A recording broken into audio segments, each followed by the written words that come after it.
नमस्कार, आप देख रहे हैं न्यूज 24। मैं हूं आप सभी के साथ विपनेश माथुर। बात करेंगे अमेठी में आजमाइश की। जी हां, कांग्रेस सांसद राहुल गांधी ने बीजेपी के खिलाफ आक्रामक तेवर अपना लिए हैं। महंगाई, बेरोजगारी और जाति जनगणना के मुद्दे पर राहुल गांधी ने केंद्र सरकार और पीएम मोदी पर ताबड़तोड़ हमले किए। राहुल गांधी ने बीते 22 जनवरी को राम मंदिर की प्राण प्रतिष्ठा कार्यक्रम का भी जिक्र किया और दावा किया कि बीजेपी के इस आयोजन में आम आदमी कहीं नजर नहीं आया। टीवी के पर्दे पर सिर्फ बड़ी हस्तियां ही कदमताल करती दिखी। राहुल गांधी ने पेपर लीक का जिक्र कर यूपी सरकार को भी घेर लिया। हालांकि केंद्रीय मंत्री और अमेठी सांसद स्मृति ईरानी ने दावा किया है कि गांधी परिवार के लोगों से अमेठी और रायबरेली की जनता का मोह भंग हो चुका है। यात्रा पे बहुत सारे लोग हमारे पास आए, किसान आए,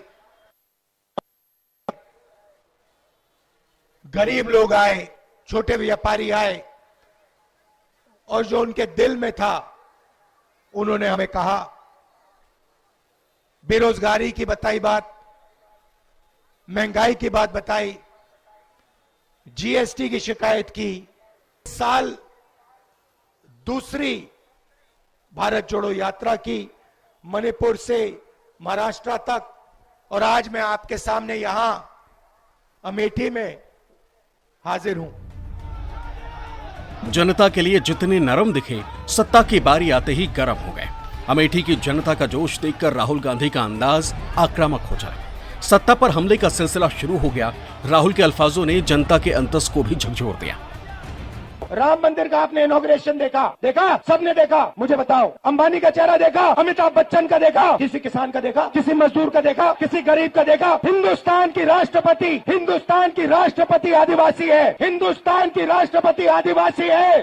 आपने राम मंदिर में चेहरा देखा? क्यों नहीं देखा? किसी दलित का आपने मंदिर में चेहरा देखा? किसी पिछड़े का आपने मंदिर में चेहरा देखा? तो फिर अब मैं आपको बताता हूं, आपने नरेंद्र मोदी का चेहरा देखा। आप कहोगे नरेंद्र मोदी पिछड़े वर्ग का आदमी है, और मैं आपको बताता हूं, नरेंद्र मोदी जब पैदा हुए गुजरात में वो जनरल कास्ट के आदमी थे। गुजरात में 2000 में उनकी जात, घाची जात को ओबीसी में डाला गया था। नरेंद्र मोदी ओबीसी नहीं है, नरेंद्र मोदी जनरल कास्ट के हैं, और नरेंद्र मोदी जनरल कास्ट के गरीब लोगों की भी देखभाल नहीं करते। अमेठी की जनता से सीधी बात में राहुल गांधी ने चिर परिचित अंदाज में बेरोजगारी का मुद्दा उठाया। हुकूमत पर यह इल्जाम भी लगाया कि चंद अमीरों ने सिस्टम पर कब्जा कर रखा और जनता इसकी पड़ताल के बजाय उन्हीं के बुने हुए मकर जाल में उलझी। मीडिया के पर्दे से भी भूख का सवाल गायब हो चला। आज का युवा इस मोबाइल फोन पे 7-8 घंटा भैया वीडियो देखता रहता है, एक दूसरे को भेजता रहता है। भाई, अंबानी का बेटा वीडियो नहीं देखता, अदानी का बेटा वीडियो नहीं देखता, अदानी का बेटा धन गिनता है। आप लोग वीडियो देखते हो। हिंदुस्तान के क्रिकेट को चला रहा है,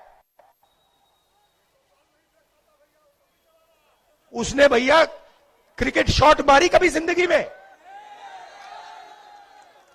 उसको बैट पकड़ना नहीं आता, वो क्रिकेट चला रहा है। यह सच्चाई है। युवाओं की नब्ज टटोलते हुए राहुल गांधी ने बेरोजगारों की परेशानी का जिक्र किया। सिपाही भर्ती परीक्षा में पेपर लीक का मुद्दा उछालकर राहुल गांधी ने योगी सरकार को आईना दिखाया, तो मल्लिकार्जुन खड़गे ने 2 करोड़ रोजगार देने के वादे का जिक्र कर पीएम मोदी को घेर लिया। कल मैंने देखा अपनी आंखों से, वाराणसी में यूपी की सच्ची हालत। युवा आते हैं मेरे सामने, ऐसा कागज पकड़, हमारी जिंदगी बर्बाद हो गई, पेपर लीक हो गया। एक पेपर ने एक के बाद एक जो भी पेपर यहां होता है, पेपर लीक हो जाता है। यहां पे किसी को रोजगार नहीं मिलेगा, नहीं मिल सकता। सच्चाई है, अच्छी लगे ना लगे, सच्चाई है आपकी। मोदी जी हमेशा क्या करते थे? हर साल मैं हमारे युवकों को 2-2 करोड़ नौकरी दूंगा। दिया ना? आपको मिला 2 करोड़ नौकरी? नहीं मिला। अरे प्रधानमंत्री झूठ बोलते हैं, 2 करोड़ नौकरी नहीं दिए, 15-15 लाख काला धन लाकर तुम्हारे जेब में डाल दूं, बोले दिए क्या? नहीं दिया। तो मोदी झूठ है क्या हम झूठ है? कांग्रेस अध्यक्ष मल्लिकार्जुन खड़गे ने मोदी सरकार पर अमेठी से भेदभाव करने का इल्जाम लगाया। अमेठी के विकास परियोजनाओं को रोकने का आरोप भी मढ़ दिया।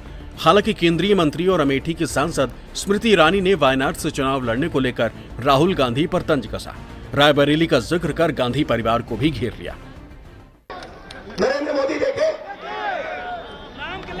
अमिताभ बच्चन दिखा, ऐश्वर्या राय देखी, इनका हिंदुस्तान है, तुम्हारा है ही नहीं, तुम्हारा है ही नहीं। तुम बात नहीं समझे, सोए हुए हो। तुम्हारा हिंदुस्तान है ही नहीं।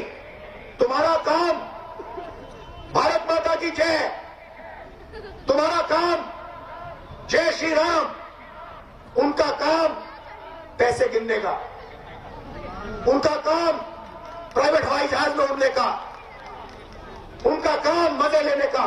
कांग्रेस सरकार में हजारों करोड़ के प्रोजेक्ट्स यहां पर आए, अप्रूव हुए, लेकिन ज्यादातर प्रोजेक्ट्स अटके रहे। वो मोदी शुरू में आके ये भाषण देते थे, अरे कांग्रेस में हमेशा अटकता है, झटकता है, पटकता है, ये कहते थे। मैं पूछता हूं, आज जो प्रोजेक्ट्स यूपीए सरकार में सोनिया गांधी के पीरियड में जो थे, वो प्रोजेक्ट्स आज क्यों नहीं हो रहे? वो काम क्यों चालू नहीं हो रहे? आज जो लोग अमेठी को सत्ता का केंद्र मानते थे लेकिन सेवा नहीं देते थे, वो जब गाजे बाजे की तरह आए तो अमेठी के नागरिक उनके स्वागत के लिए अनुपस्थित रहे। उन्हें प्रतापगढ़, सुल्तानपुर से लोग ढोकर लाने पड़े। रहना था दिन भर, कुछ लम्हे बिताकर यहां से गुजर गए। इतनी तो क्या बेरुखी अमेठी से, लेकिन निश्चित रूप से लोग ये भी नहीं भूले कि जब इसी व्यक्ति ने वायनाड में उत्तर भारत और विशेषतः अमेठी के बारे में बात कही कि यहां के लोगों की समझ ठीक नहीं है, तब से लेकर अब तक अमेठी आक्रोशित है। 45 सालों में इतनी ऊंची नहीं रही है बेरोजगारी का दर जो मिल रहा है, और हर 2 घंटे एक युवा आत्महत्या कर रहा है। तो ये जो हमें स्वागत मिला है, खास तौर से युवाओं से, हमें प्रोत्साहित करता है। हमारी संगठन में एक नई जान और शक्ति और ऊर्जा दिखाई दे रही है। और जो अमेठी में कौन लड़ेगा वो तो सीईसी तय करेगी, पर ये वैचारिक यात्रा है। और एक तौर से कहा जा सकता है कि राहुल जी यहाँ 3 बार सांसद भी रहे हैं, 4 बार लड़े हैं, 3 बार सांसद रहे हैं। ये उनका कर्म भूमि है, उनके पिताजी भी यहीं से लड़े थे, अमेठी से। तो हमारे कांग्रेस के इतिहास के लिए एक बड़ा महत्वपूर्ण लोकसभा क्षेत्र है। पर इस यात्रा को आज के दिन खास तौर से सिर्फ अमेठी के चुनाव के नजरिए से मत देखिए। 2024 के लोकसभा चुनाव से पहले अमेठी में सियासी पारा गर्मा गया। राहुल गांधी की यात्रा के बीच स्मृति ईरानी भी 4 दिन के दौरे पर अपने संसदीय क्षेत्र पहुंच चुकी। लोकसभा चुनाव के ऐन पहले स्मृति ईरानी ने अमेठी में अपना घर भी बना लिया है। मानस श्रीवास्तव, अमेठी, न्यूज़ 24।